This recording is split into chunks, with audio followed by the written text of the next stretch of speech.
soluciones de arco aórtico, perspectivas para el cirujano cardiovascular, planificación y medidas. Vamos a dar 5 minutos de tolerancia como en todas las sesiones y arrancamos.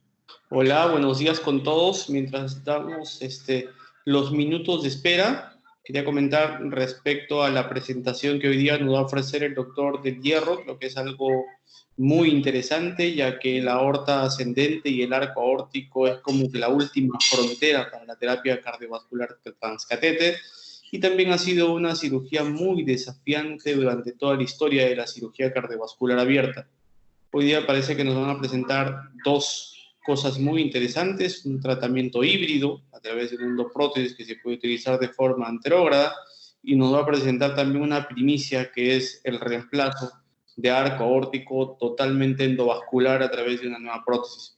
Así que está muy interesante la sesión. Espero que todos aprendamos mucho el día de hoy y, por favor, ya que es la última sesión, tratemos de participar todos los que podamos, sin temor a presentar todas las preguntas, todos los aportes que podamos, ya que veo que el auditorio está lleno de gente con experiencia, así que son bienvenidas todas las opiniones. Como lo mencionó Rosalía, vamos a tener un espacio para ir haciendo preguntas a través del chat, que creo que al final las podemos ir resolviendo, porque a veces uno se olvida de lo que quiere preguntar en el camino. Así que bienvenidos a todos, y yo creo que ya estamos casi a tiempo para que Juan Carlos comience la presentación. Gracias.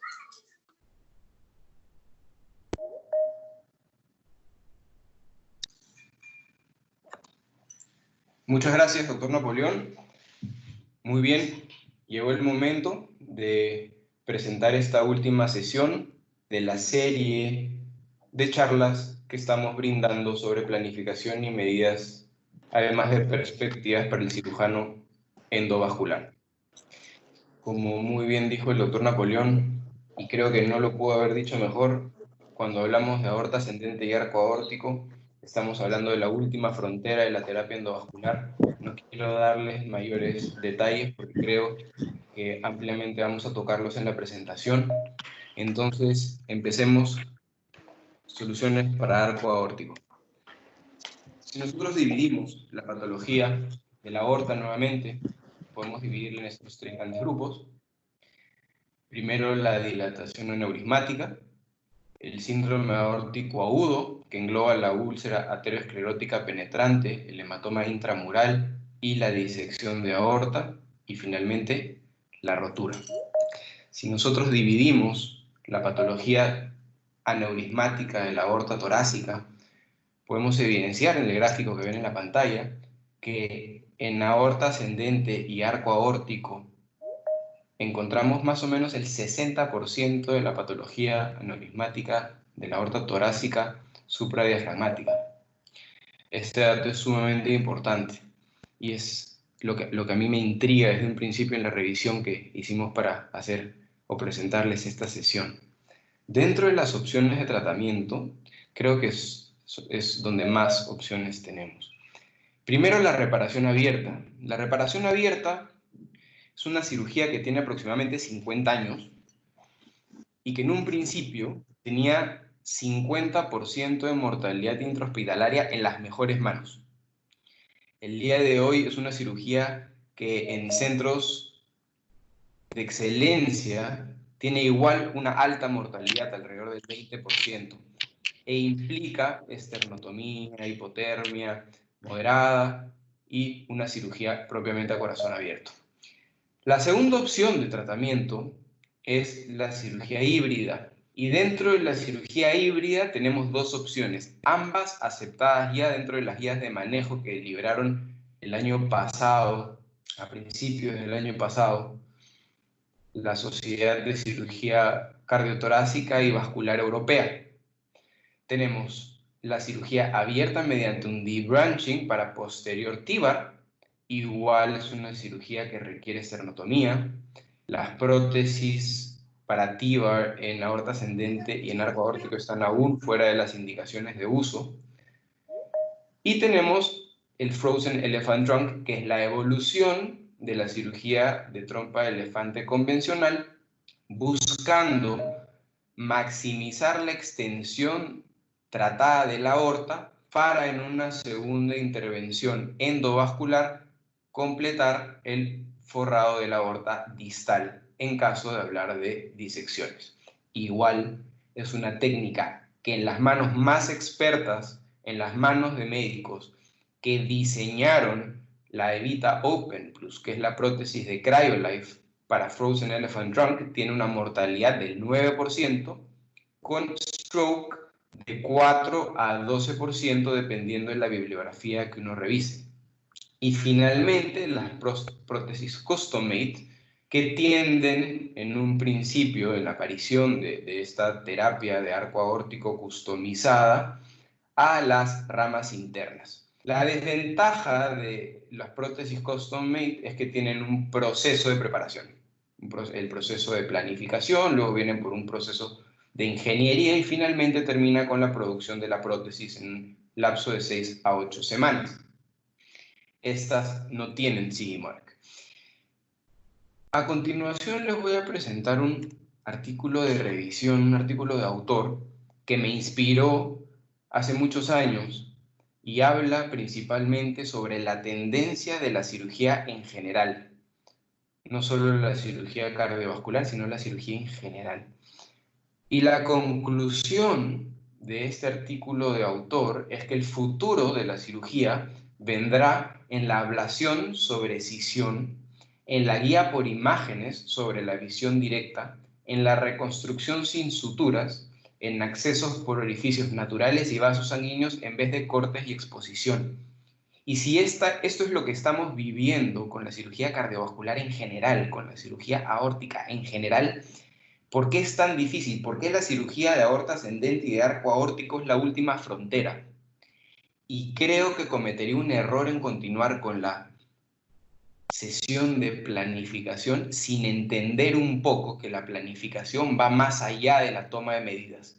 La planificación parte del entendimiento fisiológico y anatómico del comportamiento de este vaso sanguíneo. Este es un artículo del profesor Paltzgraf que habla sobre la heterogenicidad del músculo liso vascular, específicamente de los orígenes embrionarios del músculo liso. Este músculo liso, que lo encontramos en la capa media de la arteria, que es propiamente la capa que se diseca, es inherente a los vasos dependiendo de su ubicación.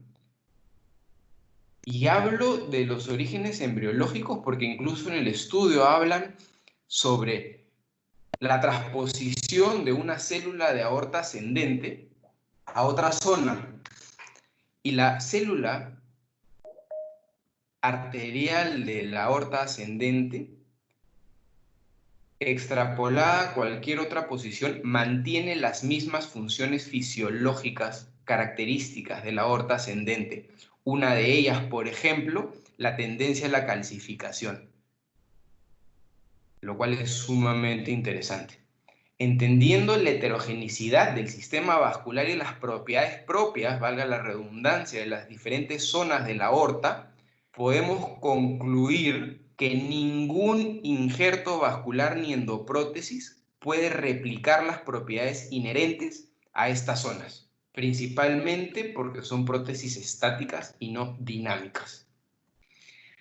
Un par de datos importantes del doctor Shirwani que lo citan en este artículo, y del doctor Brockman, que también lo citan en este artículo, que básicamente habla sobre el trayecto de salida y las propiedades elásticas que tiene la aorta a nivel ascendente y arco aórtico. Si tú comparas la aorta ascendente con arterias musculares, como puede ser propiamente las arterias coronarias o la mesentérica, tienen fisiologías absolutamente distintas. La capa de la aorta, la capa media de la aorta ascendente, es como un mil hojas de láminas elásticas y musculares, principalmente la elastina, mientras que las arterias musculares tienen pues la capa muscular mucho más amplia, más grande. La característica específica que le da esta morfología a la arteria es propiamente su elasticidad. Este artículo que para algunos es decir, pero por amor de Dios, Juan Carlos, ¿por qué nos hablas del factor de necrosis, el tumor growth factor, el factor de crecimiento tumoral beta, en esta charla de planeamiento de terapia endovascular de aorta? Pues es sumamente importante porque entendiendo la fisiología embriológica de la aorta, podemos dividir las partes de la aorta según su origen embriológico, sea la cresta neural, sea el mesodermo propiamente. Y cuando nosotros vemos la imagen que tenemos en pantalla, vamos a ver una característica propia de, de este cambio en el origen embriológico de las paredes de la aorta. Y es que las zonas de intercambio son las zonas proclives a dilatación y a disección, lo cual tenemos que comprender para entender dónde y por qué tenemos que anclar, en qué zona y hasta dónde podemos extender la zona de anclaje a la hora de realizar el planeamiento. Este penúltimo artículo que les quiero presentar es del doctor Schwartz. Es un doctor que tiene muchísimos estudios sobre dinámica de flujos y fisiología de la aorta, ¿no? Y en este estudio él analiza la segmentación y la tendencia a la deformidad de la aorta ascendente y del arco aórtico, y los resultados fueron sumamente importantes. Entender el comportamiento dinámico que tiene la aorta en particular en el arco aórtico y en la aorta ascendente es sumamente importante. Lo que ven en la pantalla son imágenes de dinámica de flujos. Nos hablan específicamente sobre zonas de torsión y zonas de elongación. Y como pueden ver en la imagen que tienen en la pantalla, las zonas de torsión y elongación mayores están a nivel de aorta ascendente y de arco aórtico. Y un dato sumamente importante en cuanto a los patrones de deformación fisiológico de la aorta que me parece interesantísimo, es que si ven la primera fila y la quinta fila, están viendo una reconstrucción en 3 dimensiones de la misma aorta, pero las zonas de elongación y de torsión se localizan donde se encuentran las dilataciones aneurismáticas. O sea, el trayecto de aorta sana hacia la cavidad dilatada o la aorta dilatada son zonas de torsión y de elongación.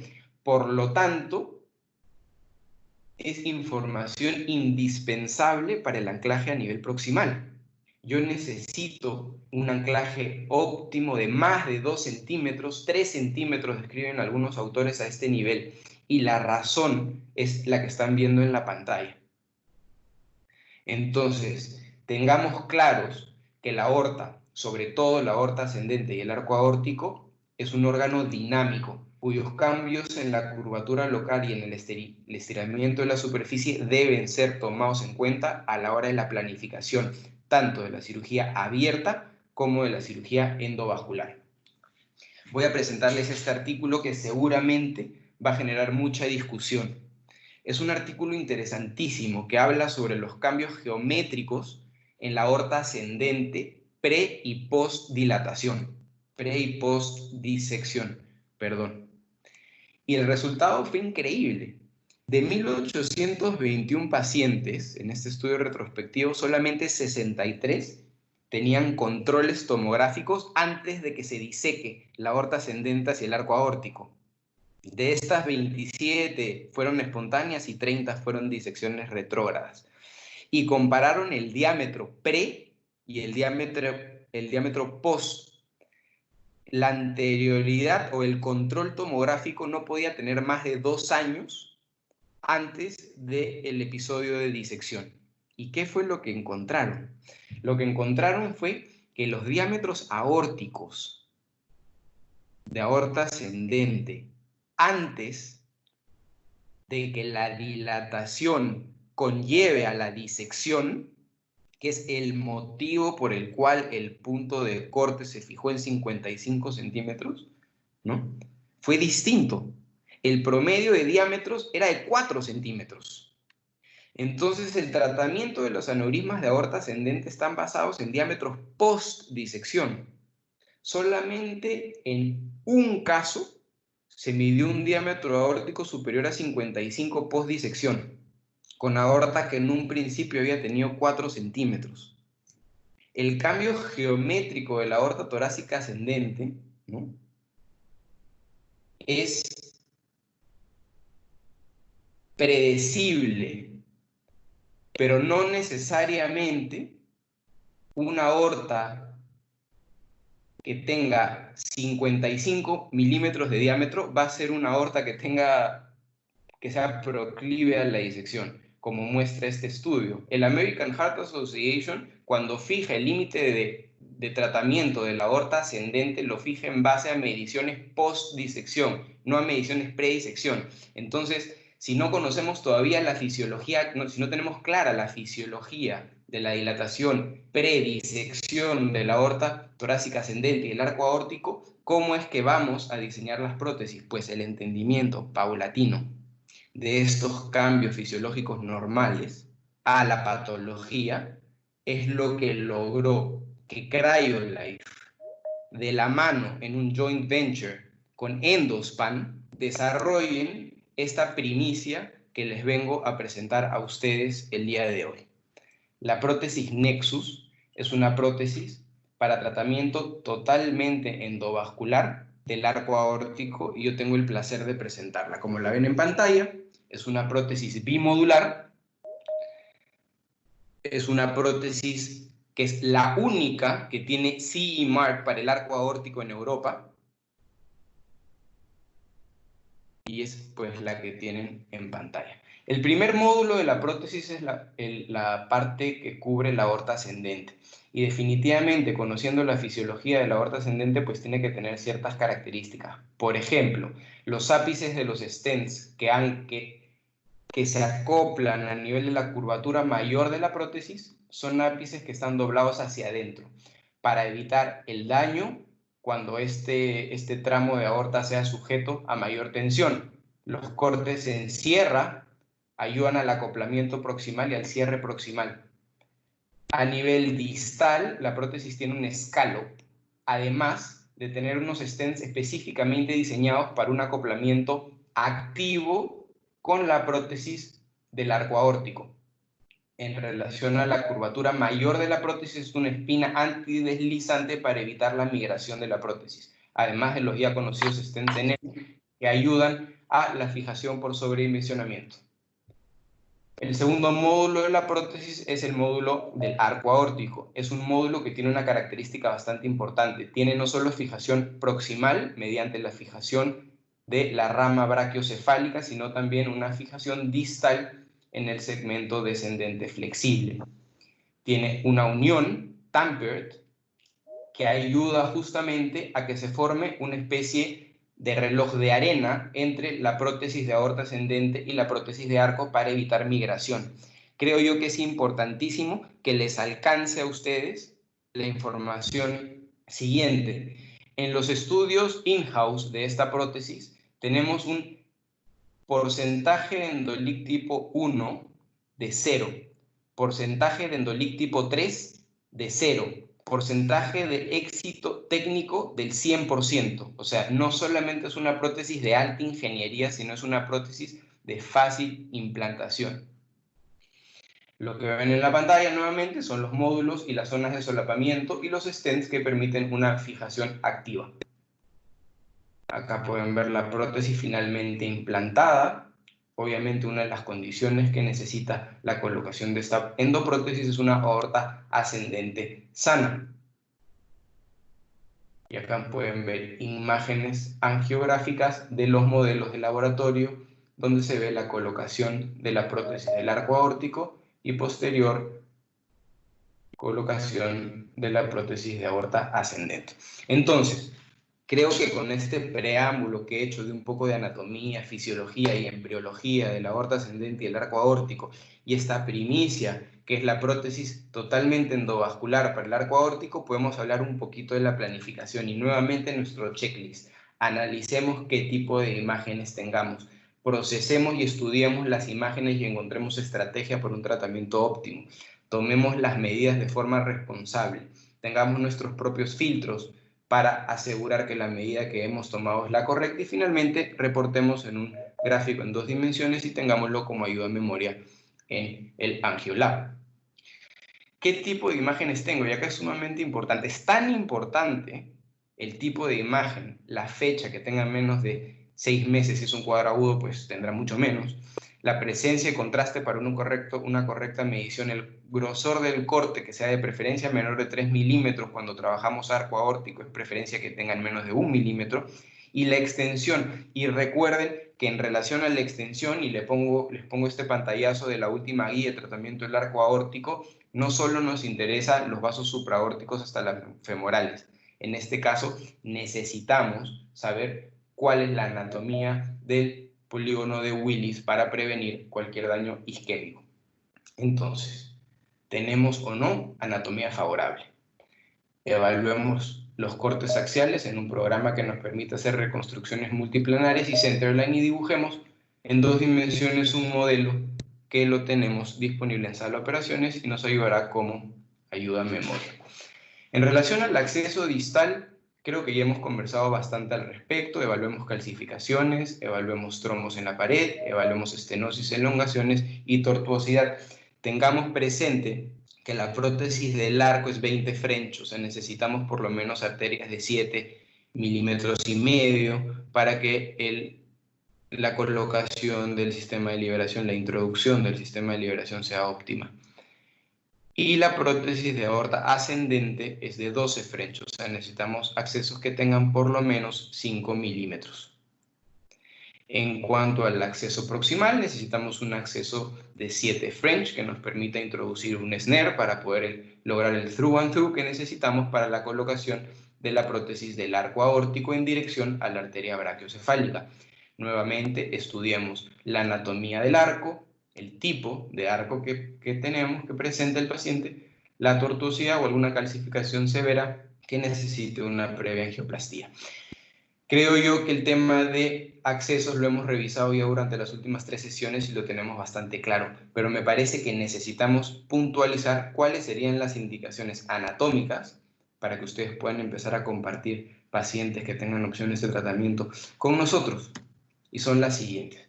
Necesitamos aorta ascendente que tenga entre 29 a 39 milímetros por los diámetros de prótesis disponibles.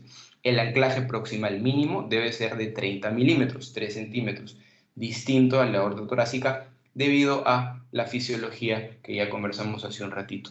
En aorta descendente necesitamos diámetros que varíen entre 26 a 40 milímetros, igual con un anclaje distal de por lo menos 3 centímetros. El diámetro del tronco brachiocefálico debe ser entre 11 y 19 milímetros.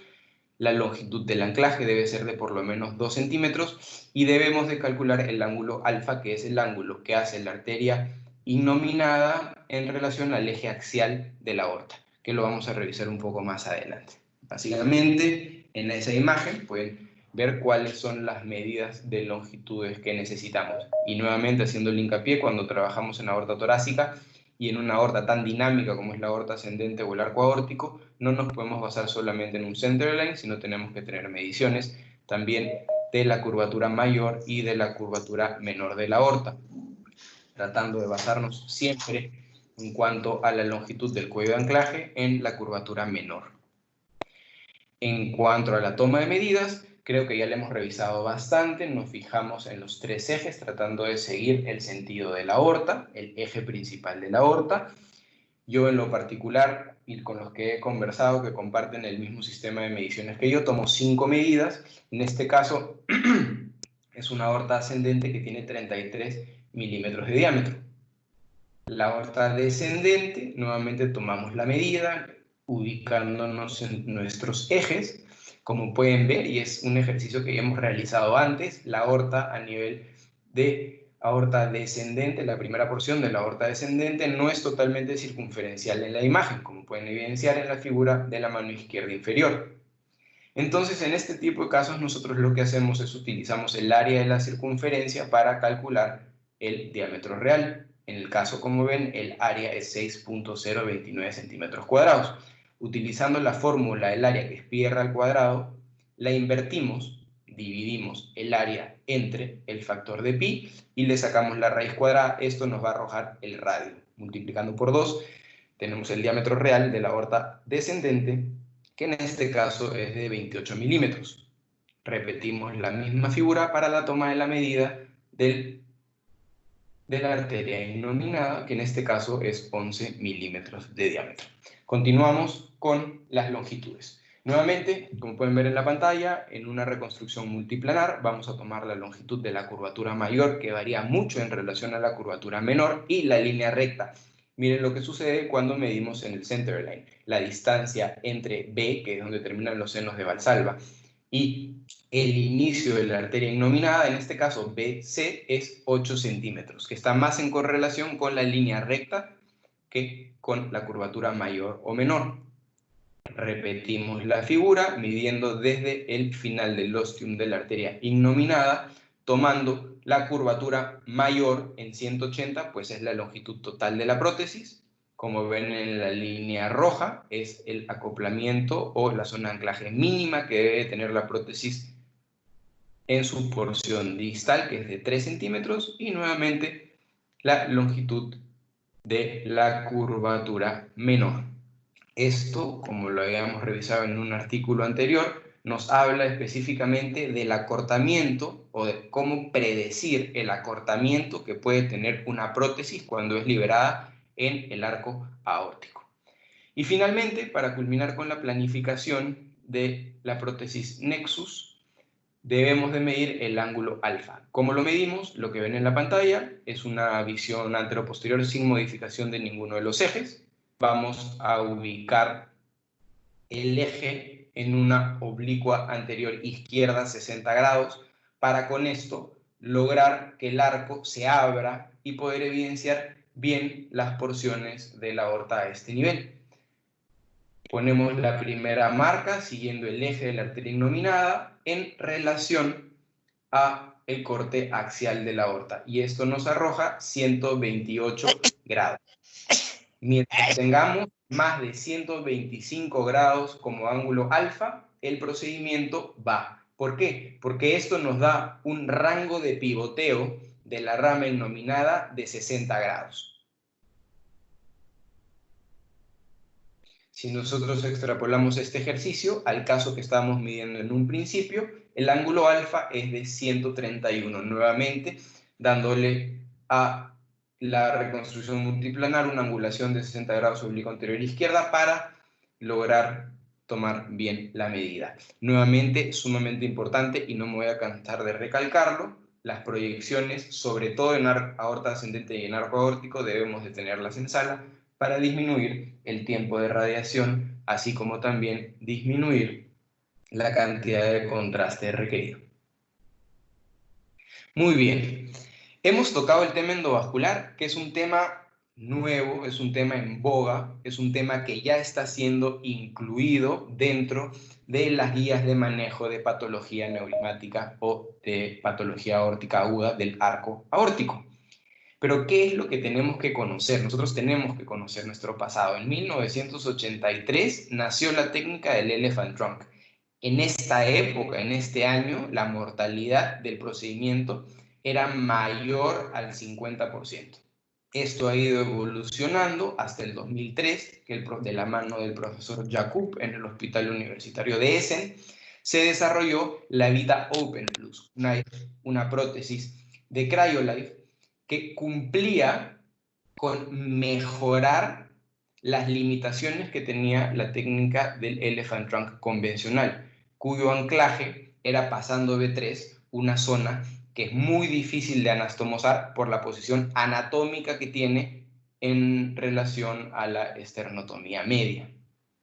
No podemos hablar de tratamiento de la aorta ascendente y arco aórtico sin hablar del Frozen Elephant Trunk, que al día de hoy sigue siendo el gold estándar en el tratamiento del arco aórtico. En el caso específico de la prótesis de CryoLife, la Evita Open Plus, contamos ya con más de 6.000 implantes exitosos. Una pequeña revisión de la guía, que a mi criterio es sumamente importante. ¿Cualquier cirujano puede realizar este procedimiento? La respuesta es no.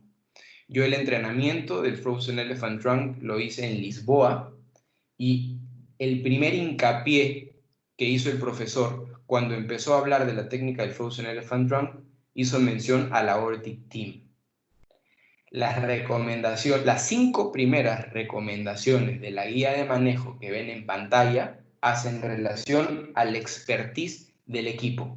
El Aortic Team, centralizar estos procedimientos quirúrgicos en centros de excelencia que cuenten no solamente con el personal técnico capacitado y el personal profesional capacitado, sino también con una sala híbrida, centros que tengan opciones abiertas tanto como endovasculares, que permitan hacer un correcto seguimiento a largo plazo al paciente, además de, como les había mencionado, contar con una sala híbrida. Si nuestros centros, si nuestra realidad cumple con estos criterios, pues podemos proceder al proyecto quirúrgico del reemplazo del arco aórtico con esta técnica híbrida. Básicamente, las recomendaciones del Frozen Elephant Trunk que debemos de considerar, y este es uno de los cambios que tiene la técnica del Frozen Elephant Trunk, que la vamos a ver más adelante, que es la migración de la zona de anclaje de la zona 3 después del ostium de la arteria subclavia hacia la zona 2 para mejorar el procedimiento quirúrgico, mejorar el riesgo de sangrado y la anastomosis distal, que generalmente es donde sangran los pacientes en este procedimiento. Nuevamente algunas recomendaciones de la guía.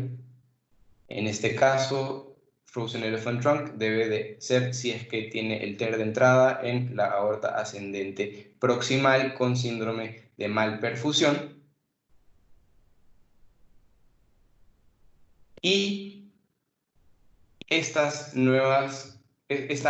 agregación a las recomendaciones de las guías de manejo del arco aórtico que ya involucra tratamiento endovascular, siendo el TIVAR en zona 1 y 2 considerado en pacientes que tengan anatomías favorables y en casos graves, casos que no sean compatibles con cirugía abierta convencional, el anclaje en zona 0. Los cambios, las indicaciones y la aparición de la cirugía endovascular en las nuevas guías de manejo. Entonces, básicamente estamos hablando de eso. La técnica del Frozen Elephant Trunk involucra una esternotomía media, involucra hipotermia moderada, involucra arresto circulatorio, involucra la introducción vía anterógrada de una prótesis endovascular que va a ayudar a tratar mayor longitud de la aorta y dejar una zona de anclaje para la posterior complementación con la terapia endovascular. La prótesis tiene además cosido un injerto de Dacron que se anastomosa aorta ascendente.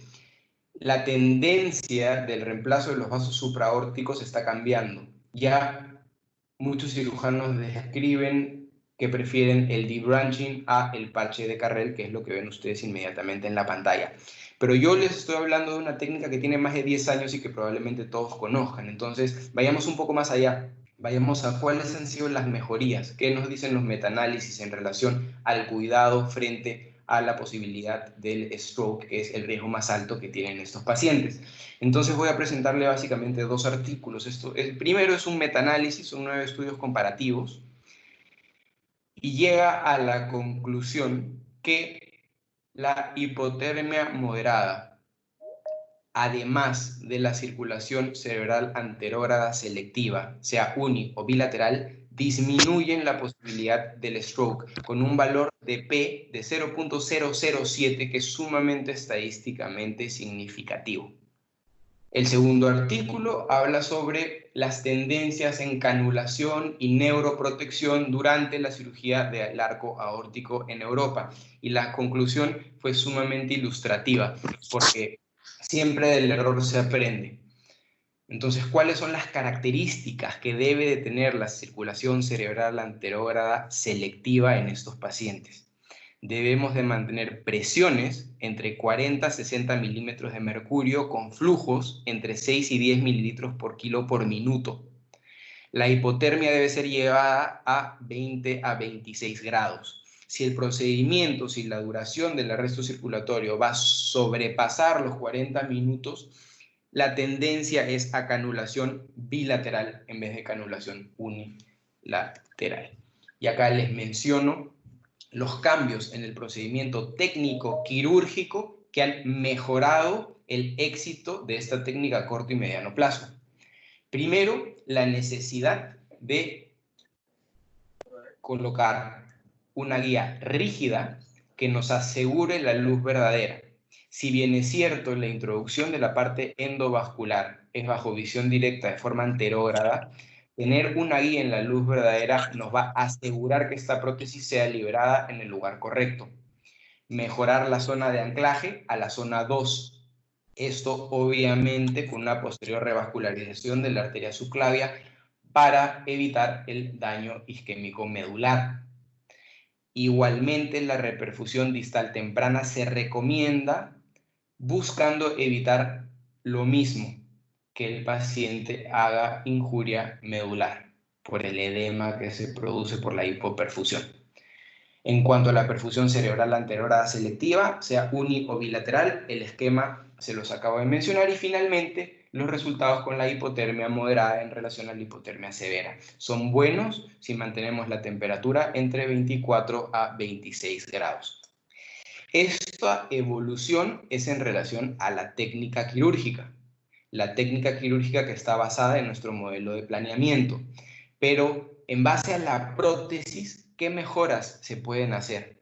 Y espero no me maten, pero les traigo una nueva primicia en esta cuarta sesión. Y es la Evita Open Neo.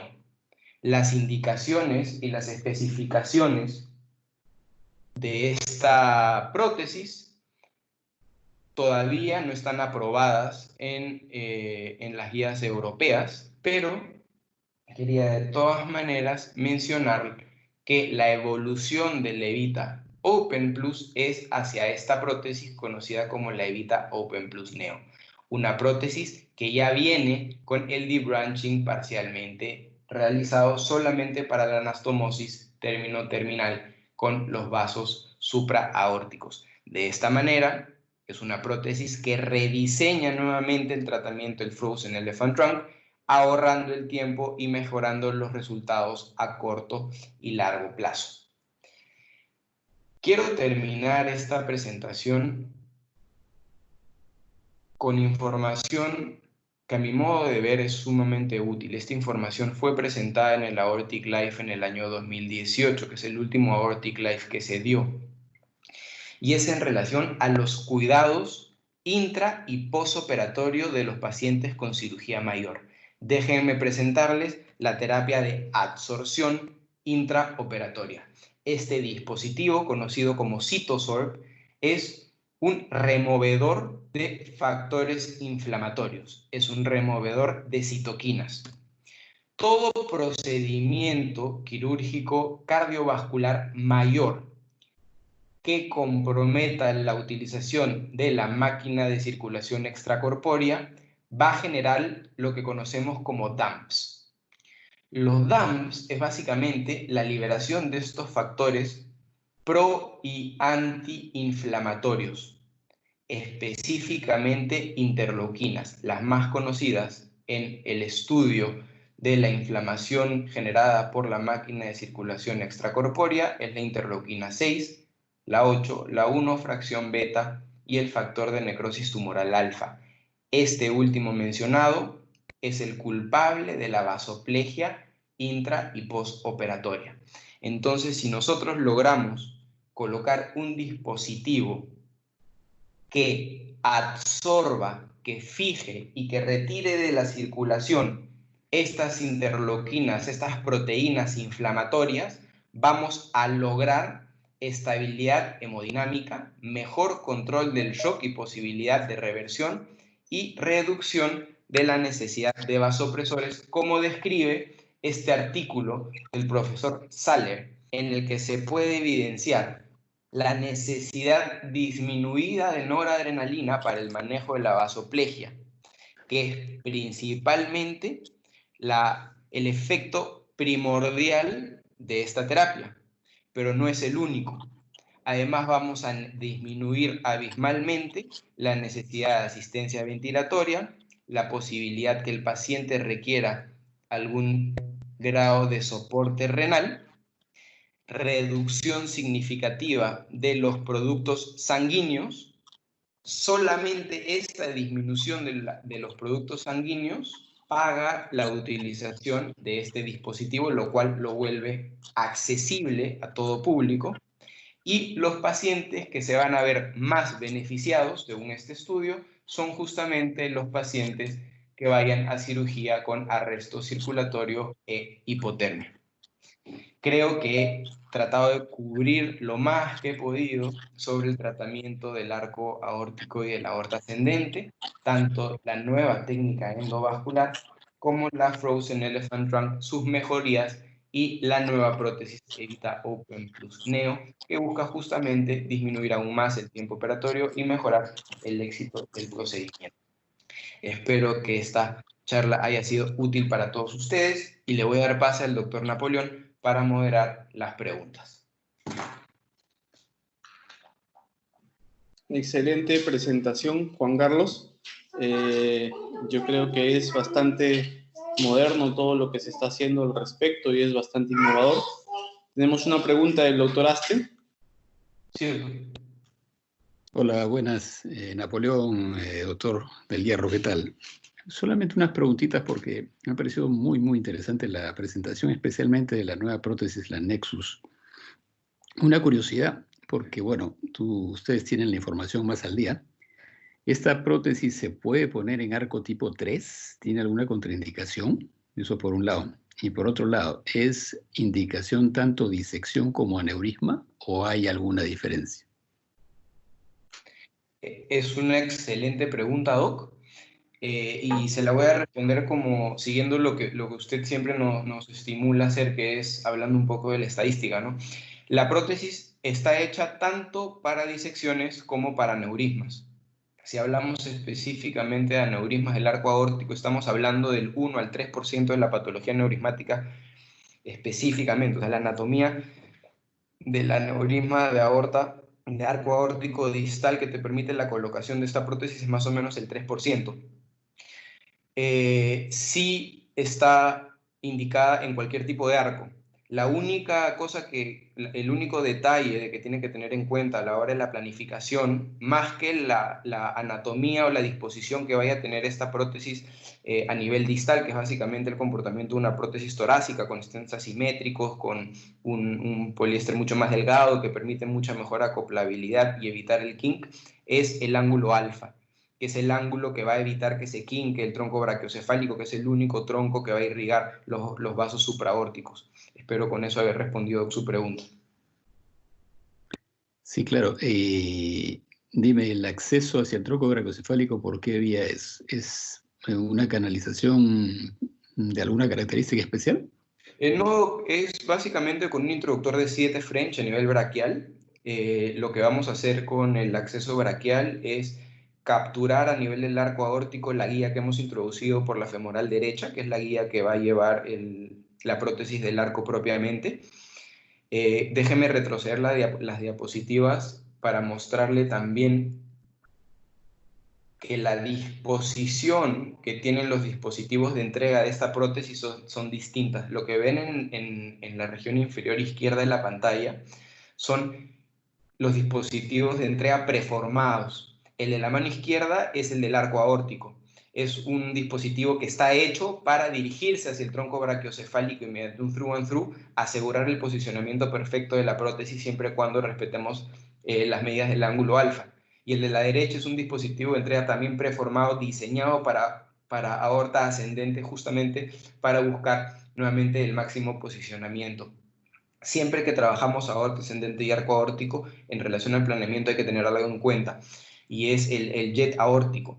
Este tipo de dispositivos sí necesitan un marcapaseo o manejarlo con drogas como la enosina o valores intracava para disminuir el volumen de eyección y poder evitar el efecto parachute que tienen normalmente los dispositivos a este nivel. Una última cosita y ya no molesto.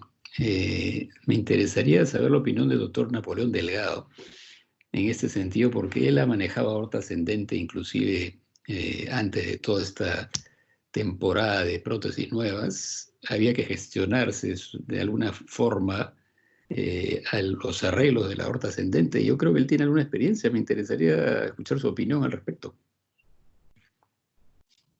Gracias, doctor. Sí, bueno, hemos tenido un poco de experiencia respecto a tratar la aorta ascendente en pacientes con disección Stanford previamente, como usted dice, agenciándonos de dispositivos que podíamos modificar o dispositivos que estaban hechos para otras áreas. Sin embargo, esta endoprótesis Nexus es una endoprótesis que digamos, tiene una forma de implantación tan sencilla que creo yo es la solución para múltiples patologías que pueden ocurrir tanto en la aorta ascendente distal y en el arco aórtico, ¿no? Ya que la gran mayoría de patologías que se dan en la aorta ascendente son disecciones, el 70-80% más que aneurismas. Y las disecciones, en un estudio anatomopatológico de más de 3.000 casos, se evidenció que el TER de entrada, la ruptura de entrada a nivel de la aorta ascendente, siempre estaba por encima de 2.5 centímetros de los ostiums coronarios y por debajo de 2 centímetros del tronco innominado. O sea, anatómicamente era favorable para terapia transcatéter, y más aún con este tipo de dispositivos que son tan amigables, ¿no? Este dispositivo se entrega desde la arteria femoral y termina, digamos, inicia su liberación en el tronco innominado ya. O sea, ya viene precanulado directamente para ser implantado. Creo que nos va a ayudar a resolver con mucha mayor facilidad todas las patologías de aorta ascendente y arco en pacientes que consideremos de alto riesgo o inoperables para cirugía abierta. Espero haber podido compartir la información necesaria, doctor. Sí, gracias. Excelente. Solamente sería interesante definir quiénes irían para cirugía abierta, quiénes irían para tratamiento endovascular con Nexus, ¿no? Pero bueno, eso lo va a decir también un poco el tiempo, los trabajos y todo el tema. Muchas gracias. Gracias, doctor. Yo creo que definitivamente el tiempo lo va a ir diciendo también el hecho de que se formen los grupos de aorta, los aorta team, como lo mencionaba Juan Carlos muy acertadamente. Creo que en cuanto comencemos a desarrollar centros de aorta, vamos a poder dirigir ciertos pacientes a cirugía abierta y ciertos pacientes a terapia cardiovascular transcatéter, ¿no? que imagino que al igual que todas las nuevas técnicas, inician con pacientes con alto riesgo quirúrgico, pacientes inoperables o pacientes que tengan algunas condiciones características de las zonas a operar que te eleven mucho el riesgo quirúrgico del procedimiento en sí. Hay una pregunta del auditorio, Juan Carlos, respecto a el hecho de si puedes aclarar un poco cómo se utiliza exactamente el CytoSorb. Sí, por supuesto.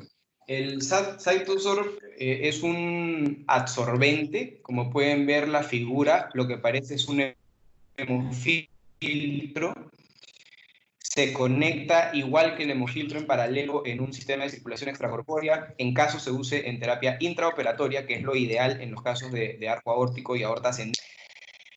Como la forma como funciona es liberando al cuerpo de esta tormenta de citoquinas o esta tormenta inflamatoria que tanto estamos escuchando ahora con lo que está pasando con el COVID, esta misma tormenta de citoquinas actúa de manera estéril y no estéril.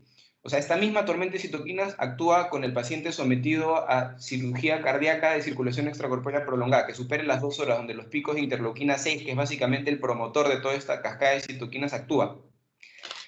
Pero también en pacientes que vengan ya con factores inflamatorios preexistentes, como pacientes con endocarditis, por ejemplo, o pacientes que vayan a cirugía cardíaca y que tengan falla hepática o falla renal.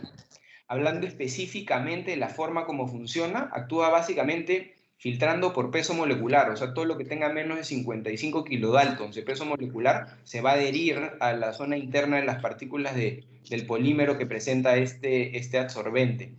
Y justo estirando un poquito la pregunta, y creo que es sumamente importante compartirla con todo el público, es el hecho de que debido a que absorbe todo lo que tenga peso molecular menor de 55 kilodaltons, los pacientes que vengan anticoagulados con ticagrelor, por ejemplo, que actúa igual que el clopidogrel, solo que la unión al ADP es reversible, o pacientes que vengan con Xarelto, con rivaroxaban, con anticoagulantes de última generación, inhibidores selectivos de algún factor de coagulación, estos pueden ser removidos de la circulación mediante el uso de citosorbe intraoperatorio en los pacientes que vayan a cirugía de emergencia, disminuyendo los tiempos quirúrgicos en casi 40%, disminuyendo el riesgo de sangrado, la tasa de toracotomías, la necesidad de vasopresores. La estancia en UCI disminuye en 50% y la hospitalera total en 30%. Entonces, es un dispositivo que no podía dejar de comentar porque realmente cambia el pronóstico de la cirugía cardíaca compleja. Se puede conectar, como les mencioné, tanto a la máquina de circulación extracorpórea como a cualquier máquina de asistencia circulatoria, como puede ser un ECMO, por ejemplo, o con cualquier máquina que trabaje retirando y volviendo a regresar la sangre al cuerpo, como una máquina de hemodiálisis, tanto hemodiálisis convencional como hemodiálisis continua, como máquina de plasmaféresis. Espero haber podido, doctor, precisar un poco más sobre ese dispositivo. Bastante interesante, Juanca. Yo creo que hay bastante auditorio acá. Veo al doctor Aste, el doctor Macamonte, el doctor... Hola Napo, hola Juan Carlos. ¿Puedo hablar? Hola, Jafar, sí, adelante. Hola Juan Carlos. Ahí tengo algunas preguntas ahí que me quedaron algunas dudas. Dígame. Juan Carlos, una consulta. Según lo que tú mencionaste de tu prótesis Nexus, subes con la guía, capturas con un lazo y lo llevas hacia la parte braquial. Direccionas la prótesis hacia el arco braquial y de ahí comienzas la liberación. ¿Es lo que te entiendo o no? Y entonces lo que entiendo es que al momento de liberar, la rama viene a ser la de la aorta ascendente, que se abre. Es como una rama. Es una gran fenestra, para hablar una fenestra o una rama, ¿no? Es una gran que se abre. Fenestra. ¿Aló? ¿Sí? Entonces, como una fenestra o una rama que se abre para la aorta ascendente, independiente. Y después tú terminas de liberar, entras y pones el segmento más proximal. Así es, doctor. Mi pregunta, ¿el diámetro de la rama braquial cuál es? ¿Es un diámetro estándar o cómo? No, doctor, eso es lo maravilloso de esta prótesis y es justamente, me gustaría hablar mucho más, pero no puedo dar mucha más información. Es una prótesis que tiene CE Mark en Europa, que está ya siendo comercializada en Europa. Es un joint venture entre CryoLife y Endospan. Esta prótesis pasa a ser totalmente CryoLife en un lapso de 5 años. Y no es una sola medida, y eso es lo increíble del desarrollo de este dispositivo, ¿no? O sea, la rama brachiocefálica viene con 3 diámetros diferentes, 14, 17 y 20 milímetros. La longitud del cuerpo sí es estándar, de 180 milímetros. Los diámetros distales del cuerpo principal, que vendría a ser la prótesis de arco, vienen diámetros de 32, 36, 40 y 44. Y la prótesis para aorta ascendente viene también en diámetros 36, 40 y 43. La longitud es estándar y la zona de acoplamiento también es estándar. Es 36 milímetros proximales en cuanto a la prótesis de aorta ascendente y la fenestra es de 30 milímetros de diámetro. De esta manera se logra la fijación activa no solo mediante los ganchos que tiene el stent, que les voy a poner acá. Y la longitud que tiene de la rama, ¿de cuánto es de la brachiocefálica? Te pregunto esto porque si tienes un tronco mucho más dilatado, tienes que poner una extensión proximal, asumo, ¿no es cierto? Es que son buenas preguntas, por favor hágalas, porque sí, vienen en longitudes distintas, exacto. La longitud de la rama brachiocefálica viene en longitudes de 2, 3 y 4 centímetros. Para darte opción de poner un extremo más proximal. Exacto. Hacia el otro. Ya, te preguntaba esto porque siempre me quedan unas dudas. La segunda, cuando tú liberas, ¿cómo mantienes la perfusión cerebral? Es ya hablar, Doc, de ponerme a hablar de lleno el procedimiento de implantación, estoy un poco limitado con la información que les puedo dar. Esta prótesis fue presentada en un principio en el año 2018, fue nombrada, por eso les puse la evolución del Frozen Elephant Trunk con la tendencia a la cirugía endovascular. y en el Aortic Life de este año 2020 probablemente se hable un poquito más de la prótesis y el procedimiento de entrega. Es muy limitada la información que puedo darle yo por un tema que todavía no la han soltado a Latinoamérica. Claro.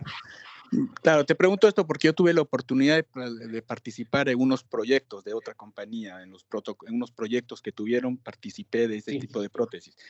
Pero fue por eso me quedaban mis dudas cómo era la liberación. Otra pregunta, Napo, ¿qué experiencia tienes en los stem paralelos a nivel del arco? ¿Has reemplazado todo el arco con stem paralelos o no? Porque hemos visto casos en el INCOR de las prótesis que fueron ponidas en arco ascendente que después con el tiempo llegaron a dilatar los aneurismas, algunas de ellas han dilatado. Y del arco aórtico, ¿qué experiencia tienes en stem paralelos? Sí, bueno, quería que de todas maneras aclarar un poco lo que acaban de decir. Este es un dispositivo que se entrega con el paciente en circulación constante, o sea, no necesitas perfusión cerebral. La perfusión cerebral siempre se mantiene a través de la carótida izquierda y a través del tronco innominado. Nunca hay digamos, disminución a nivel de este flujo, y cuando tú hables el dispositivo ya tienes flujo a nivel del tronco brachiocefálico, entonces no requiere ningún tipo de soporte de circulación cerebral, a diferencia pues de los dispositivos que son para cirugía abierta de arco aórtico, que me interesaría que conversemos un poquito al respecto ahora. Experiencia a nivel de injertos paralelos en la aorta ascendente tenemos, es muy corta, no hemos hecho mucho, son 10 o 12 casos en total. Hay que hacer un overlap muy largo, de por lo menos 5 centímetros o 4 como mínimo, porque la zona de la aorta ascendente es una zona con mucho movimiento, con mucha turbulencia, que hace que fácilmente se desconecten o tardíamente aparezca algún tipo de leak a través de esto, o goteras, ¿no? Hay que hacer una buena medición, un buen sizing del diámetro de la aorta ascendente, a través de tomografía detallada, en sístole, porque sabe que el diámetro varía de un 15 hasta 20% del diámetro de la aorta ascendente. En sístole son algunas estrategias que hay que tener. Y aparte de eso también utilizar marcapaso, utilizar varias cosas que nos hagan de que la presión arterial y la frecuencia cardíaca estabilicen la aorta ascendente para poder liberar los dispositivos. Creo que más allá de estas discusiones de terapia endovascular de aorta ascendente, me parece un poco interesante, ya que contamos con un auditorio de cirujanos cardíacos importantes que tienen mucha experiencia haciendo la cirugía de la disección stanforada en aorta ascendente.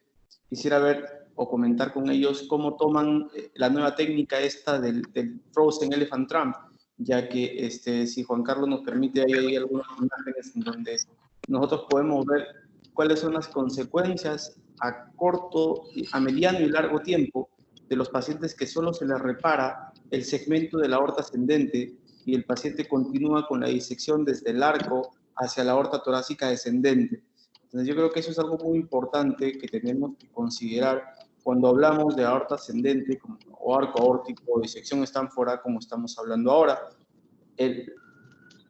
Digamos, la aparición en el mercado del dispositivo de Toraflex y de Jotec, que son dos dispositivos diferentes para hacer la misma técnica, que es el Frozen Elephant Trunk, nos permite tener, digamos, resoluciones a mediano y largo tiempo mucho más aceptables de la disección stanforada, porque generalmente este tipo de patología ocurre en gente joven, pacientes que van a tener muchos años por delante, y se ha demostrado en repetidos trials que al promediar 3 a 5 años, el 70% de los pacientes pueden tener aneurisma de arco aórtico o aneurisma de aorta torácica descendente después de la reparación de la aorta ascendente.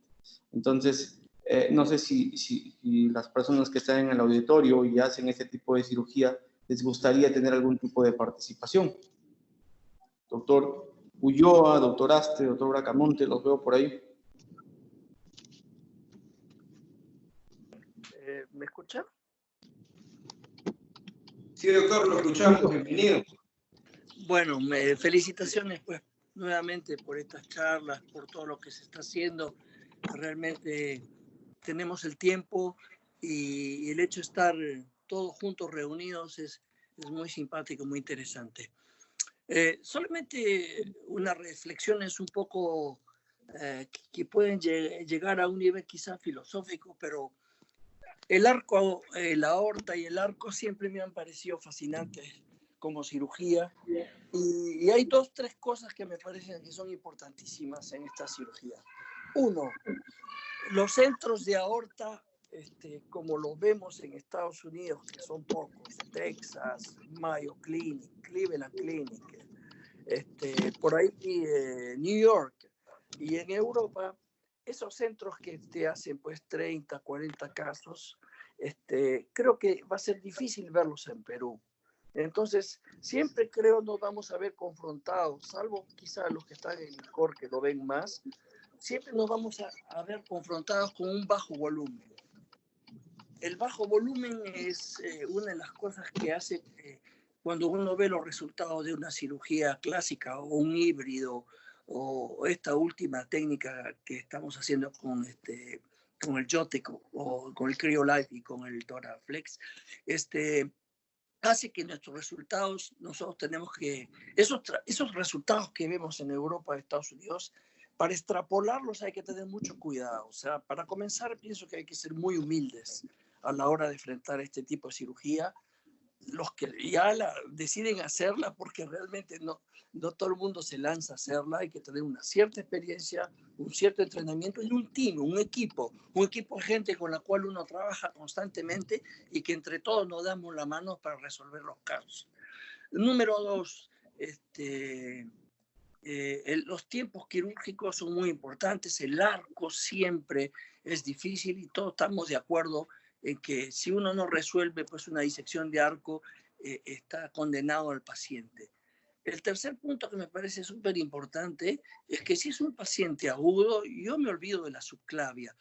Creo que ha sido un avance enorme la idea de poner las anastomosis a nivel de la etapa 2 o la zona 2, porque generalmente los mayores problemas de sangrado que uno siempre tiene en la parte profunda atrás son vasos malos, de mala calidad. Entonces, obviar la subclavia me parece muy importante en los casos agudos. En los casos crónicos uno puede hacer lo que quiere, ¿no? Puede hacer un debranching, puede hacer una anastomosis aórtica, carótido subclavia, lo que quiere. Pero en la fase aguda yo creo que no es problema. Entonces, ese trabajo en la fase 2 me parece súper importante. Si uno tiene el equipo, si uno tiene los materiales, y no olvidar la parte económica, porque la parte económica también a veces juega mucho en estas cosas, si uno tiene todo, yo creo que estoy de acuerdo en hacer la nueva tecnología y colocar una prótesis para después complementarla por un poco más adelante, ¿no? Si uno no tiene todo lo necesario y necesita salvarle la vida al paciente, que lo más importante, creo yo, es salvarle la vida al paciente. Por supuesto, sabemos que puede haber una degeneración importante de la aorta torácica descendente en estos pacientes. Pues resolverlo quirúrgicamente y resolverlo bien, sacarlo vivo al paciente y después en el periodo más corto posible resolver la aorta torácica descendente.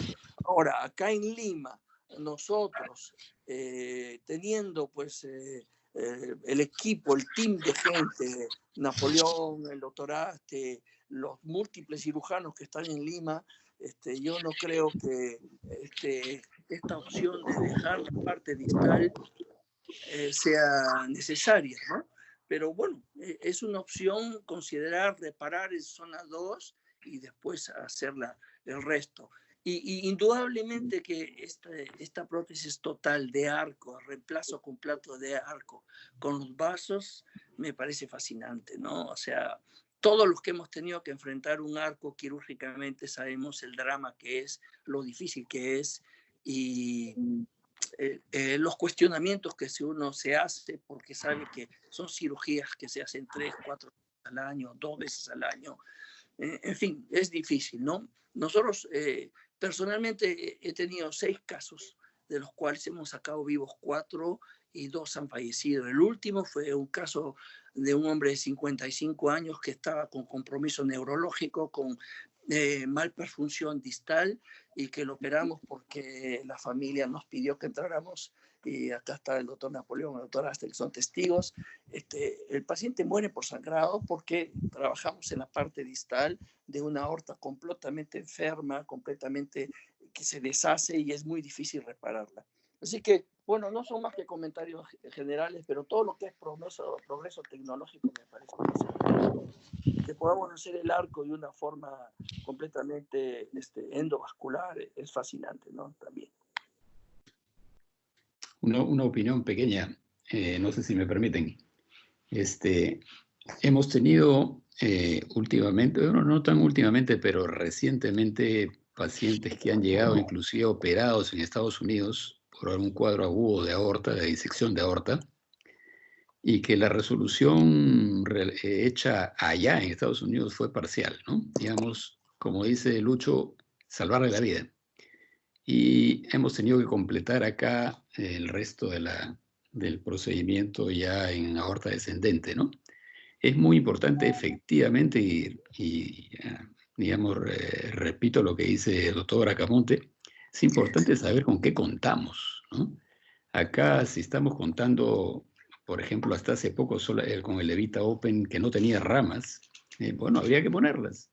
Ahora si contamos con un Evita Neo que tiene ramas, hay que ponerlas. Pero existen centros que no tienen nada de eso. Entonces yo creo que con salvarle la vida ya es bastante, ya se hará un segundo procedimiento en un segundo momento. Los que tengan opción de hacer todo, yo creo que hay que hacer todo. Y los que realmente no tengan opción porque viven en un sitio en donde no tienen facilidades, bueno, como dice Bracamonte, salven la vida y después se verá, ¿no? Doc, Muy quería hacer interesante. una Sí, adelante.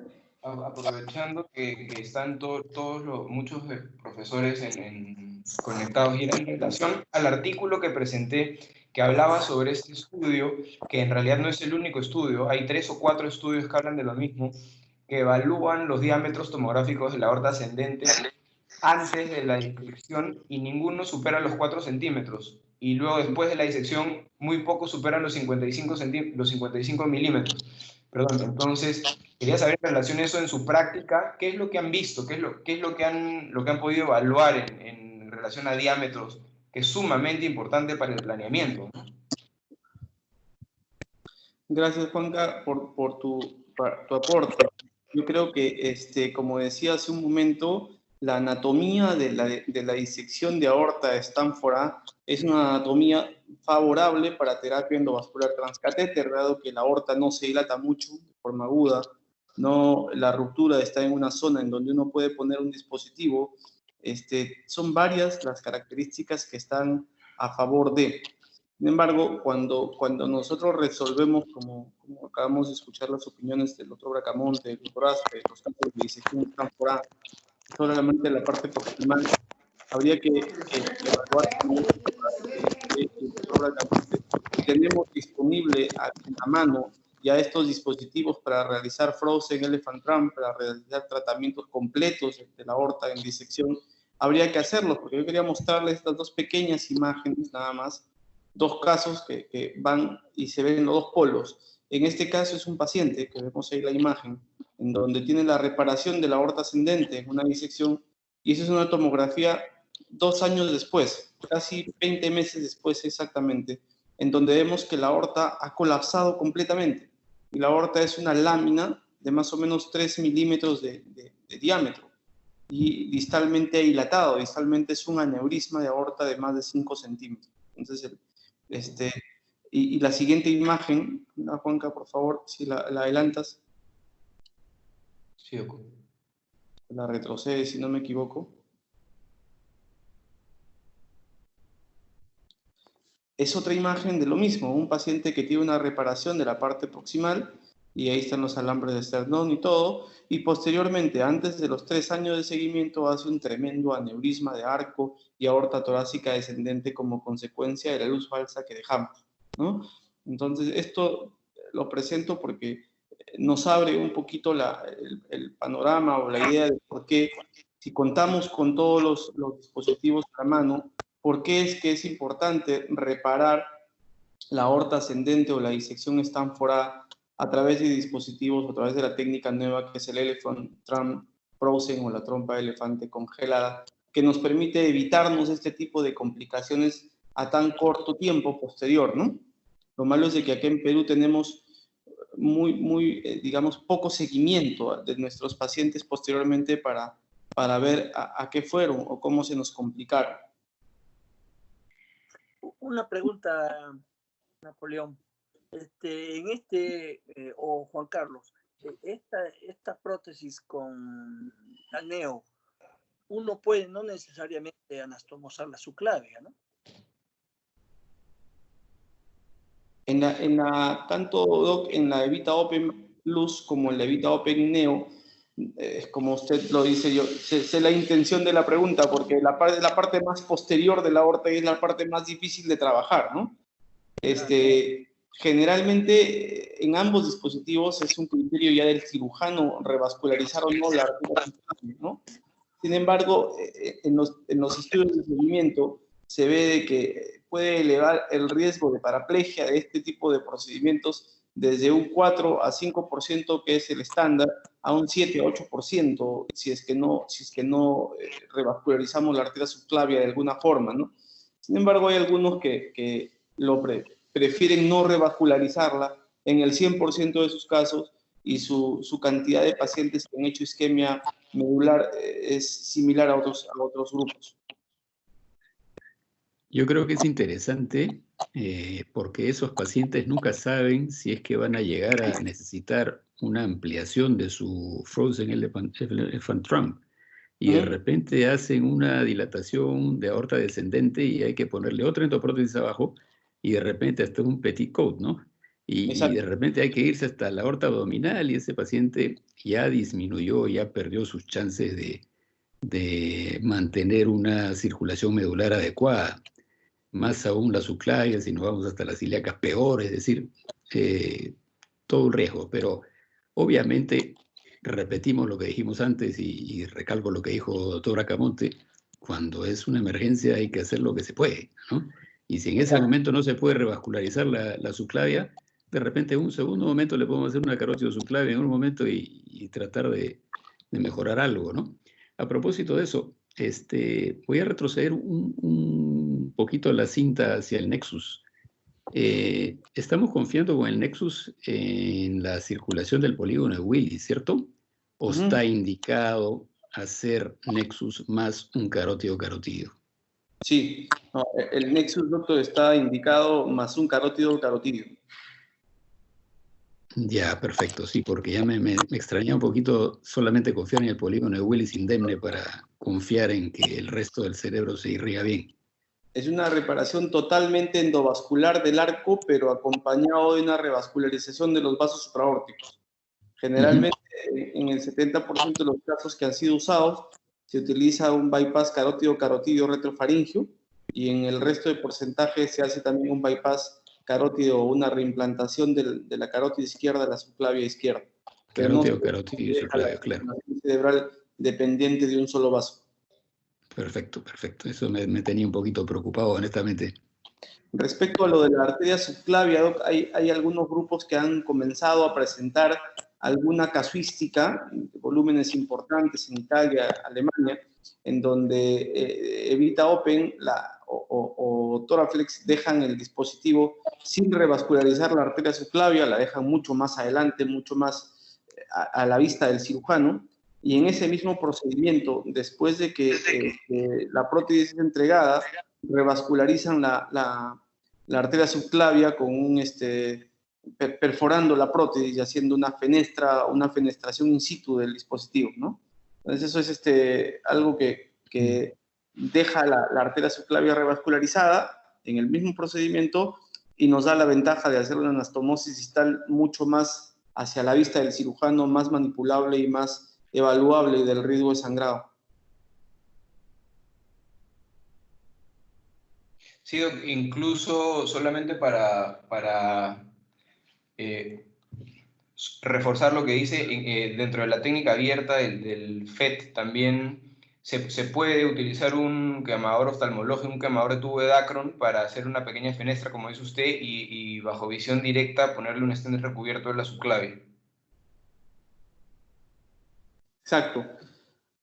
¿Alguna persona más del auditorio se interesa en hacer alguna pregunta, un comentario? No sé si han tenido oportunidad de estar en este tipo de procedimientos, han realizado este tipo de procedimientos como para que nos comenten o tienen alguna curiosidad respecto a esto.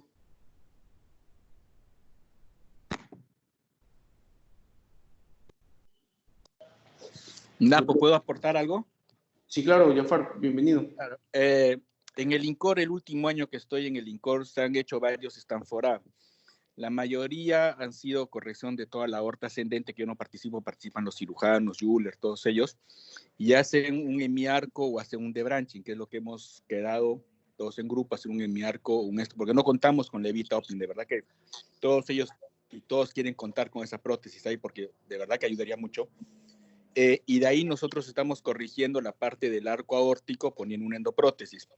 Empalmamos la prótesis en el tubo de Dacron que ha sido suturado y ahí ponemos una endoprótesis, todo el arco, y así estamos creando una trompa de elefante nosotros después. Solo que te comento esto porque en el interín de todo esto nos hemos dado cuenta, o sea, yo me he dado cuenta sobre todo que la mayoría de las endoprótesis que tenemos en el mercado no están hechas para arco aórtico. Y de verdad que es sumamente complejo llegar y posicionar una prótesis en la aorta ascendente, casi cerca de la aorta ascendente hasta el arco, porque muchas veces la punta de la bala hasta donde comienza el tejido es de 10, 14 o 12 centímetros y no nos permite bajar y pasarla, o sea, no podemos bajar más allá de la válvula y no podemos sellar bien la prótesis. En algunos casos nos han quedado con una endofuga tipo 1. Y es bien complejo, ¿no? Por eso, o sea, eso de Levita definitivamente es formidable, ¿no? Solamente eso, ¿no? Extender un poquito, yo creo que es importante tu comentario. El hecho de tener dispositivos modernos nos hacen tener una mejor posición respecto a afrontar patologías cada vez más complejas. El debranching en los vasos supraórticos te deja expuesto a eso, ¿no? Te deja expuesto a que tienes una muy poca zona de anclaje para tu dispositivo que viene por la pierna. Primero que ningún dispositivo tiene instrucciones de uso del fabricante para aorta ascendente. Todos son indicaciones off-label, son indicaciones fuera de las instrucciones de uso del fabricante y como tú lo has digamos, experimentado, la gran mayoría de dispositivos sufren sus sistemas de liberación para poder ser entregados ahí, ¿no? No solamente por la bala que no llega a posicionarse dentro del ventrículo izquierdo, ya que cuando en la disección no reemplazaron la aorta ascendente uno puede ingresar hasta el ventrículo izquierdo, pero cuando le pusieron una válvula mecánica ya no se puede. Entonces yo creo que hay que pensar en tener a la mano este tipo de dispositivos híbridos para poder garantizar la resolución total del procedimiento, ¿no? Jafare, ¿haces tu procedimiento en el mismo momento de la cirugía de miarco o lo haces en una segunda secuencia? En una segunda secuencia lo hacemos, doctor. Esperamos que el paciente salga de UCI y una vez que ha salido de UCI ya lo estamos mandando para hacer el segundo procedimiento. Hacemos el arco hasta más o menos pasando el arco, la subclavia. Siempre revascularizamos la subclavia. Si no se revasculariza en el debranching, se hace después un carótido subclavio, se está haciendo. Y ahí se deja ahí, el paciente sale de alta y regresa para el control al mes y 3 meses, ¿no? Y se va viendo cómo se comporta la aorta descendente, ¿no? Si tiene la aorta descendente, cubrimos un poco más, nos vamos hasta cerca del tronco celíaco y ahí nos quedamos y observamos todavía, ¿no? ¿Y estos pacientes con Endolic tipo 1 que has tenido, los han manejado solamente impactando con un balón, con un CAF? ¿Cómo lo han manejado? Eso es lo que estamos viendo, tratando de conseguir algún dispositivo. Algunos se han quedado con endofuga, como le digo, tipo 1, que han sido unos 2 o 3 pacientes, y el problema es cómo llegar hasta ahí. No tenemos cómo llegar hasta esa zona, porque no hay en el mercado, no sé si Yotec tendrá, no he preguntado la verdad, pero no tenemos CAF proximales de aorta torácica. Entonces, todos los que tenemos son de aorta abdominal, los que hay de Mectron y CUT, todos los demás. Y el sistema de liberación de 40 centímetros me llega a la mitad de la aorta, entonces no tengo cómo llegar a aorta ascendente. Entonces, ahí estamos viendo, algunos hemos planificado y hemos pensado con algunos de mis colegas poner un CIPI stent recubierto en esa zona, ¿no? Tratar de llegar con un CIPI e impactar esa zona con un CIPI. Pero eso todavía es lo que estamos planificando, porque, como le digo, la bala, o sea, lo que uno tiene que conocer mucho de la prótesis es desde la punta de la bala hasta donde comienza el tejido recubierto. Eso es lo que uno, no solamente es el diámetro o la longitud de la bala, sino dónde comienza el tejido. Y eso es para ver hasta dónde tú puedes llegar y sellar, ¿no? Claro, claro. Sería de repente interesante investigar si es una zona accesible a las anclas. No sé si ¿tienes alguna experiencia con anclas? No. El problema de las anclas es el catéter que tiene dos. El catéter tiene que ser un catéter largo para llegar Así hasta la es. aorta ascendente, o sea, y las anclas son más para aorta abdominal o infra, ¿no? No Sí, tienen un Claro, claro. catéter claro. demasiado largo. Claro, claro. Diría yo pensar en alguna solución, ¿no? Sí, claro. Otras que estábamos Eh, viendo y es tratar de liberar en el mismo acto y después suturar la prótesis también, pero recién contamos con el arco que recién se va a comenzar a hacer eso, ¿no? O si no, contar con Claro. levita, que es lo que se está tratando, ¿no? En realidad esa es la mejor opción, ¿no? Mm. Contar con levita es, creo que, Ujú. la solución de todo esto. Ujú. Sí, doctor. Lazo una pregunta, no sé si es un absurdo, pero ¿tendría algún sentido entrar por la zona ápico, por la zona apical del ventrículo? ¿Tendría alguna ventaja para abordar esos leaks? El problema, doctor, que algunos de ellos ya tienen válvula mecánica ya. Ah, ya, pero Entonces, si no, no tuviera válvula mecánica. se podría hacer una, claro que sí se podría. Pero Hay, la mayoría de ellos tienen válvula. Ah, hay muchos trabajos, Doc, en donde han presentado casos en los cuales se hace a través de punta de ventrículo y el resultado es bastante bueno porque uno tiene mucho más estabilidad de la prótesis, ¿no? Y se puede utilizar cuffs de aorta abdominal. Nosotros en la época en que estuve por ahí por INCOR, hicimos, si no me equivoco, 6 casos de aorta ascendente utilizando cuffs abdominales. Estos cuffs se utilizan a través de la arteria subclavia para que el sistema de liberación pueda llegar ahí. Utilizábamos también marcapaso para estabilizar la aorta ascendente y tuvieron buenos resultados, pero yo creo que teniendo a la mano ya en Perú dispositivos como estos híbridos, yo creo que esto es el futuro. O sea, hacia esto debemos estar abocados a usar y resolver la patología de una forma mucho más estable. Claro, lo que comenta Napoleón, o sea, es cierto, ¿no? Pues, si entras por su clavia sí se daría para poner, pero el problema es que ya tenemos los bypasses, y los bypasses son un injerto de 7, entonces no da cómo hacer bajar ¿Cómo? hacia la aorta y de ahí voltear para arriba, o sea, Sí, no yo hay estoy cómo ahí. hacer eso. Yo he intervenido como 3 veces. Complejo, O sea, complejo. complejo para las fugas, sí. Interesante la discusión que se ha armado por parte de todos los que estamos acá.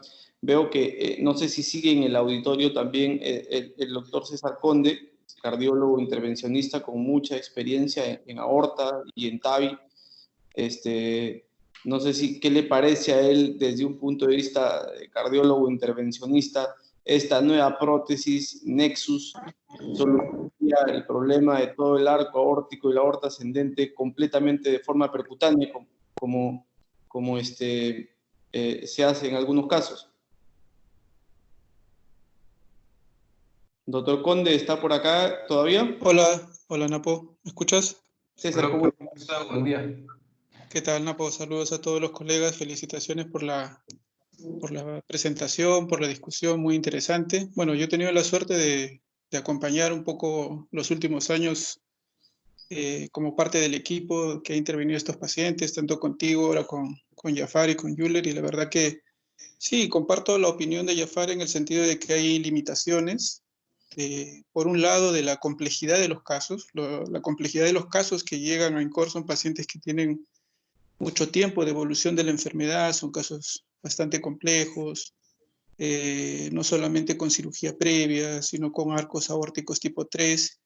Y efectivamente, la dificultad también de contar con los dispositivos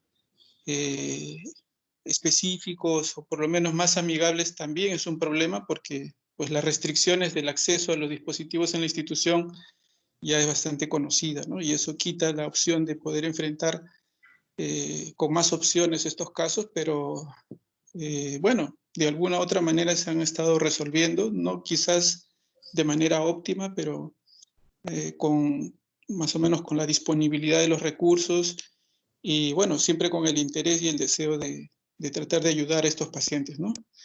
Y concuerdo también con el hecho de que de este nuevo dispositivo yo creo que sería un paso adelante, ¿no? Un paso adelante en mejorar los resultados, en hacer más amigable el tratamiento en cuanto a la complejidad con el que ahora se enfrentan, ¿no? Los diferentes tiempos, el tiempo quirúrgico inicial, ¿no?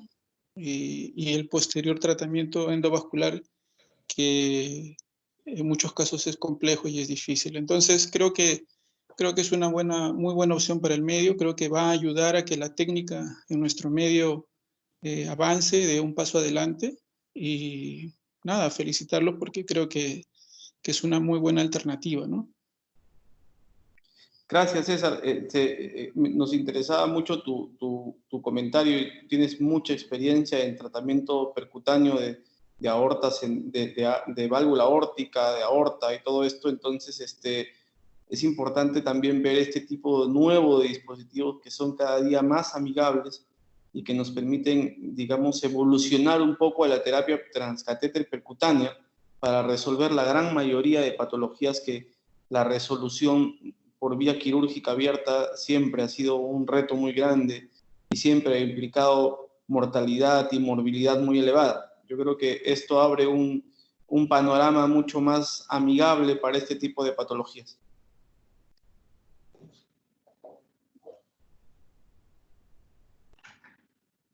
Yo creo que ya nos hemos pasado incluso un poco el tiempo de la discusión, de las preguntas y los aportes. Yo agradezco a todo el auditorio, te felicito, Juan Carlos, por tu presentación. Y sí, bueno, doctor, una última pregunta, si me permite. Por favor, adelante. Sí, soy el doctor Alberto Hidalgo del Revaliati. En primer lugar, quiero felicitarlo por esta brillante exposición. Yo solamente llegué hasta usar la trompa de elefante o reemplazar la aorta ascendente en los casos de Marfan. Ya no ejerzo por edad, tampoco estoy en la docencia, pero siempre me mantengo al tanto porque el médico nunca va a dejar de estudiar, aunque sea para saber. Y otra cosa es, me da mucho gusto haber visto al doctor Bracamonte, con quien nos une bastante amistad, y decirle, y él va a entender lo que le digo, que todavía estoy vivo. Un saludo, Alberto, un saludo muy grande y recordando grandes épocas de trabajo juntos. Así es. Es todo lo que tenía que decirles. Muchas gracias, doctor. Al contrario, doctor, muchísimas gracias. Doctor, muchas gracias por su participación. Es bonito lograr juntar muchas experiencias y de distintas edades, de distintas generaciones que hacen de estos tipos de reuniones, creo yo, muy enriquecedoras. Sí, adelante. Hola, Sí. Napoleón, doctor Ulloa. Doctor Ulloa, ¿cómo está? Buenas tardes, qué gusto tenerlo. Yo creo que queríamos su participación también. El doctor Ulloa tiene muchísima experiencia haciendo aorta ascendente, arco y algunos casos de trompa de elefante también. No sé qué le parece estos nuevos dispositivos, doctor, para la cirugía híbrida del arco aórtico o estas prótesis ramificadas para tratar completamente de forma percutánea. Bueno, yo lo primero, Napoleón, quiero realmente, como ya he escuchado, felicitarlos por esta iniciativa. A ti, al doctor del Hierro y a todos los que estamos acá participando de este evento. Realmente es encomiable que hagan un tipo de actividad como esta. Nos mantiene a muchos cirujanos que de repente no estamos ya en el ritmo que tuvimos, actualizados y ver los grandes avances que se tienen en una patología tan compleja como es de la aorta torácica, ¿no? Ascendente, arco y descendente. Me tocó a mí vivir épocas de oro, que a muchos de ustedes seguramente también les habrá tocado lidiar con esta patología muy demandante y sin embargo teníamos indudablemente en aquellas épocas muchas limitaciones, pero resolvíamos los casos. Algunos casos con trompa de elefantes, la mayoría de casos tratando de cerrar el orificio de salida con cierre doble parche para cerrar la fuga de las disecciones, suspender las válvulas aórticas, tratar de hacer una cirugía la más económica, más rápida y tratando de sacar al paciente del cuadro agudo tan severo. Pero viendo todos estos avances, indudablemente que da mucha esperanza para los pacientes en bajar la mortalidad incluso ahora viendo incluso estos tipos de filtros que pueden, digamos, liberar de esa tormenta de citoquinas en estas cirugías largas, prolongadas, de mucha circulación, da mucha esperanza para el futuro de esta patología y para el bien de los pacientes. Realmente quería yo felicitarlos de tenernos al tanto de toda esta novedad y sin lugar a dudas también se requieren centros que tengan volumen, que tengan todo ese soporte, no solo logísticos, no, sino intensivos, y seguramente va a ser limitada a centros donde se tenga toda esta experticia de un equipo multidisciplinario que pueda afrontar estas patologías complejas de alta mortalidad. Muchas gracias, Napoleón, doctor Del Hierro, Juan Carlos, y ha sido un gusto escucharlos a todos ustedes. Un placer, doctor. Doctor, muchas gracias por su participación. Yo creo que es muy interesante unir a tanta gente, como decía hace un instante, gente con mucha experiencia en el tratamiento del arco aórtico, aorta ascendente, como es todo el auditorio que tenemos.